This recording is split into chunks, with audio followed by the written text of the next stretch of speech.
어제까지 본문을 보면 사도 바울은 이방인들의 잘못된 삶을 비판하는 유대인들에게 그들을 향한 비판을 멈추고 먼저 자신의 죄악된 모습을 살펴보라고 회개하라라고 그렇게 이야기를 하고 있습니다.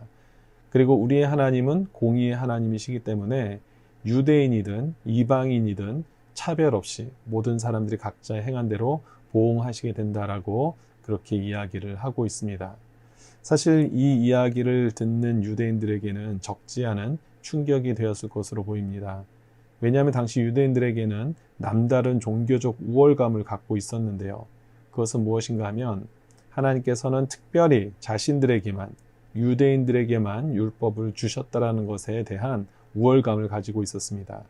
따라서 율법을 받은 유대인들은 하나님께서 의롭게 여기시는 것이 너무나 당연하고, 또 반대로 율법을 받지 못한 이방인들은 어떤 경우에서든지 하나님의 심판과 징계를 피할 수 없다라고 여기고 있었습니다. 그런데 어제 본문과 오늘 본문의 내용, 특별히 그 가운데서 오늘 본문 12절을 보면 이방인들이 징계를 받고 심판에 이르게 되는 이유가 율법을 못 받아서가 아니라 그들의 죄로 인한 것이라고 말하고 있습니다.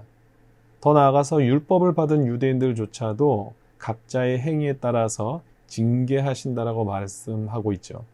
이 내용들은 지금까지 그들이 생각해왔던 율법에 대한 이해를 완전히 뒤집어 놓는 그런 이야기입니다.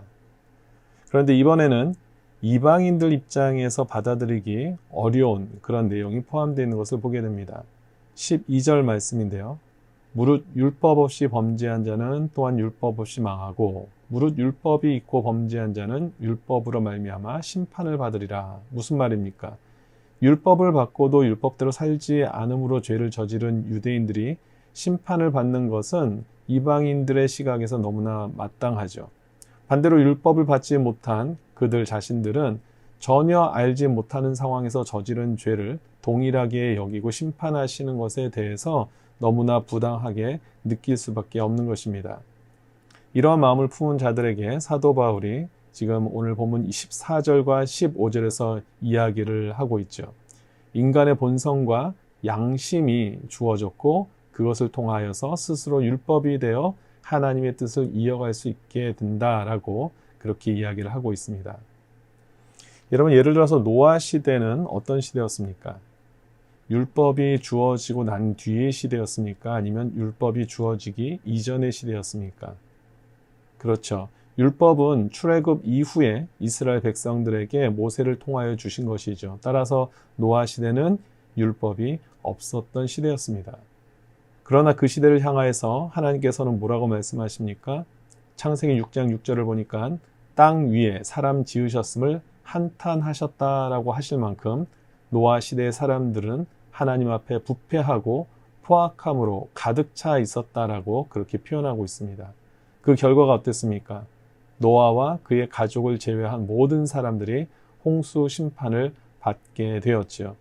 율법이 아직 주어지기 전의 사람들이었지만 오늘 본문 14절과 15절의 말씀처럼 그들의 본성과 양심 안에서 충분히 하나님의 뜻을 알 수 있었다라는 것입니다. 앞선 로마서 1장 20절에서도 이와 같은 말씀을 하고 계시죠. 창세로부터 그의 보이지 아니하는 것들, 곧 그의 영원하신 능력과 신성이 그가 만드신 만물에 분명히 보여 알려졌나니 그러므로 그들이 뭐라고 말합니까? 핑계하지 못할지니라.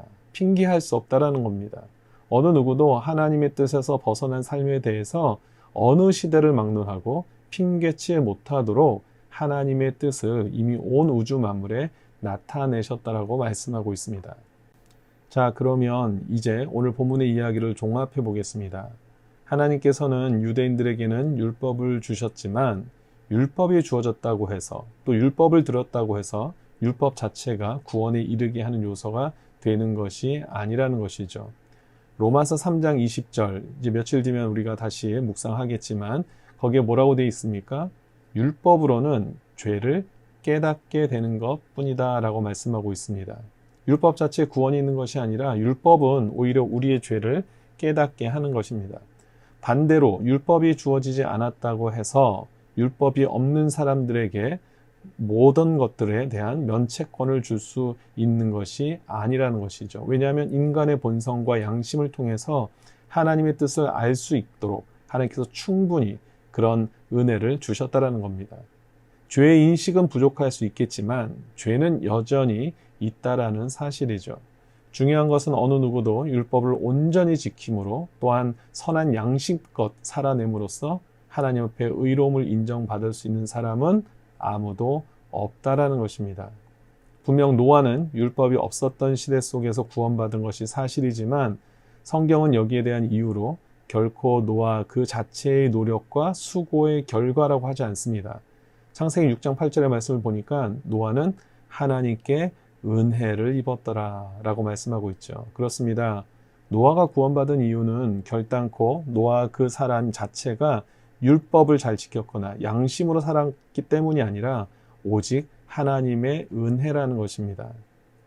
말씀을 정리하면서 오늘 본문의 마지막 구절인 16절을 한 번 더 보면 여기에 매우 중요한 말씀을 우리에게 소개하고 있습니다.